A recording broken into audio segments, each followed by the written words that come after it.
السلام علیکم ورحمۃ اللہ وبرکاتہ نحمده ونصلی علی رسولہ الکریم اما بعد۔ آج کا سبق سن لیجئے۔ آج کے سبق کی سرخی ہے نیک لوگوں سے دوستی کیجئے، پارٹ نمبر 36۔ میرے والد صاحب رحمت اللہ علیہ نے عمومی کام بہت کیا اور عربوں میں بھی بہت عمومی کام کیا۔ چنانچہ مصر میں میرے والد صاحب خود قصہ سناتے تھے کہ مصر میں ہم نے یہ جو خنثی مشکل ہوتے ہیں ان لوگوں کی جماعتیں نکالی، ہمارے ساتھ خود لے کر نکلے ہم جماعتوں میں۔ تو وہ خنثی مشکل وہ اتنا روتے تھے، یہ کہتے تھے کہ مصر کے علماء نے تو ہم کو کوئی مسلمان ہی نہیں سمجھا، بھئی ہم بھی مسلمان ہیں، ہم بھی۔ تو ابا نے ان کو ترغیب دی، جماعت میں بھی لے کر نکلے، ان کو ترغیب بھی دی۔ تو ابا فرماتے تھے کہ کئی لوگوں کو ہم لے کر نکلے، وہ جو ہے اتنے بڑے ہے مسلمان، جو بھی ان کی معذوری ہے وہ اپنی جگہ ہے، کوئی یہ تو نہیں ہے کہ بھئی خنثی مشکل یا جو ہے وہ آدمی ہر آدمی جو ہے کافر ہوتا ہے، یہ تو نہیں ہے۔ تو ابا فرماتے تھے میں نے میرے آنکھوں سے دیکھا کہ یہ جتنے بھی خنثی مشکل ہوتے تھے وہ میرے قرب و جوار میں چمٹ کے بیٹھ جاتے تھے، اور میں ان کے ساتھ بہت محبت کا معاملہ کرتا تھا، میں ان کو جو ہے یعنی لقمے بنا کے کھلاتا تھا۔ ہندوستان کی خوشبو عطر جو ہے یہ اچھا ہوتا ہے۔ تو ابا فرماتے تھے سب کو ایک ایک شیشی ہم نے دی، اور یہ بھی کہا کہ ہم نے تو رات بھر یہ لوگ جو ہے ابا کے قریب میں بیٹھا کرتے تھے۔ چنانچہ ابا والد صاحب رحمۃ اللہ علیہ فرماتے تھے کہیں پر بھی ہمارا کام اٹکتا تو ہم ان خنثی مشکلوں کو جمع کرتے اور جمع کر کے کہتے بھی آپ ہمارے لیے دعا کرو۔ وہ جو آسمان کی طرف دیکھ کے کہتے اور ایک جملہ کہتے، اے اللہ لوگوں نے تو ہمیں دھکے مارے ہیں، یہ مولوی صاحب نے ہمیں دھکا نہیں مارا، اے اللہ ان کی پریشانی کو دور کر۔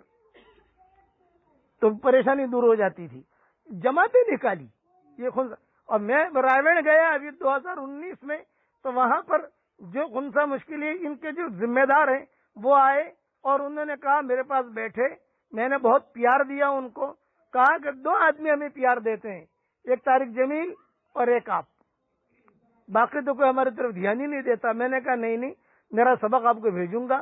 چنانچہ بہت اہتمام کے ساتھ میرا بیٹا خالد جو ہے یہ ان لوگوں کو سبق بھیج رہا ہے، اور برابر وہ کہتے ہیں کہ سب جگہ سبق پڑھاتا۔ اب وہ جو ہے فون پر بات کرنا چاہتے ہیں تو میں نے ان سے کہا بھی دیکھو آپ فون مت کرو، اس لیے کہ وہ ویڈیو کال کرتے ہیں، اب ویڈیو کال میں بات نہیں کر سکتا، اس لیے فون مت کرو آپ، البتہ اللہ رسول کی بات سنو۔ اس لیے نیک لوگوں سے دوستی کیجئے، یہ دوستی آپ کو بہت دور تک پہنچا دے گی۔ حضرت سودا رضی اللہ تعالیٰ نے فرماتی تھی کہ جب میں بیوہ ہو گئی اور تو میں نے یعنی بغیر شوہر کی رہ گئی تو میں کہتی تھی اللہ سے کہ اللہ کسی نیک سے میرا رشتہ کرا دے، کسی نیک سے میرا رشتہ کرا دے۔ خدا کی شان کہ حضرت خدیجہ کا بھی انتقال ہو گیا، ابو طالب کا بھی انتقال ہو گیا، ایک ہی ہفتے میں 2 حادثے ہوئے حضور کے گھر میں۔ تو حضور صلی اللہ علیہ وسلم گھر میں اکیلے رہتے تھے، بچیاں رہتی تھی، حضرت فاطمہ ہے، زینب ہے، رقیہ ہے، ام کلثوم ہے، کچھ بچیاں ہجرت کر کے گئی تھی، کچھ وہی تھی، لیکن ماں کی کمی تو ماں کی کمی ہے۔ یعنی آپ جو ہے کبھی کبھی خود کھانا پکاتے تھے، باہر سے جو ہے پانی لے کر آتے تھے، بچیوں کو باہر بھیج نہیں سکتے، یہ مشرکین مکہ جو ہے پریشان کرتے تھے، لیکن حضرت سودا ہمیشہ کہتی تھی کہ اللہ کسی نیک آدمی سے میرا دوستانہ کرا دے، میرا یارانہ کرا دے۔ اتنے میں حضرت خولہ آئی، حضرت خولہ جو ہے یہ جگممانی تھی، اور حضور سے آ کر کہا کہ حضرت فاطمہ خدیجہ بھی چلی گئی اور چچا بھی چلے گئے اور آپ بہت ٹینشن میں نظر آتے ہیں، کیا بات ہے؟ یعنی بچیاں بیٹھی ہوئی ہیں، حضرت فاطمہ وغیرہ سب بیٹھی ہوئی ہیں، حضور بھی بیٹھے ہوئے ہیں۔ تو حضرت خولہ نے کہا کہ حضرت بہت ٹینشن میں نظر آتے ہیں، کیا بات ہے؟ میں اس پر سنا رہا ہوں کہ خیر مانگتے ہو تو اللہ خیر دے گا، لیکن اگر تم خیر ہی نہ مانگو تو خیر کہاں سے آئے گی؟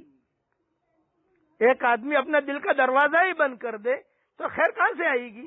ایک آدمی اپنی آنکھوں کو پھوڑ دے اور اپنی آنکھیں ضائع کر دے، پھر اللہ سے روشنی مانگے، کہاں سے روشنی ملے گی اس کو؟ تو وہ خیر مانگتی تھی۔ حضرت خولہ نے آ کر کہا کہ حضرت میں چاہتی ہوں کہ آپ کا جو ہے کسی جگہ رشتہ کرا دوں. تو آپ نے فرمایا ہاں ہاں بہت اچھا، دیکھو کوئی لڑکی مکہ مکرمہ میں ہو. تو اتنے میں حضرت خولا نے کہا حضرت کنواری سے کراؤں یا طیبہ سے کراؤں؟ آپ تھوڑی دیر تو خاموش رہے، بچیاں بیٹھی ہوئی تھی، تھوڑی شرم کی بات بھی تھی. تو حضور نے کہا دونوں دیکھو، اور ایک جملہ کہا یہ کام تو عورتیں ہی کریں. یہ حدیث میں آتا ہے کہ یہ کام تو عورتوں کا ہی ہوتا ہے، دونوں دیکھو. تو حضرت خولا کہتی ہیں میں باہر نکلی اور سامنے حضرت سودا کھڑی تھی. لے بھائی خیر آ گئی. میں نے سودا کے کندھے پر ہاتھ مارا، یوں کہا بہت اچھا رشتہ لائی ہوں. کون؟ یوں کہا محمد ابن عبداللہ، حضور صلی اللہ علیہ وسلم. تو حضرت خولا جو ہے وہ خوشی کے مارے، حضرت سودا خوشی کے مارے رو پڑی.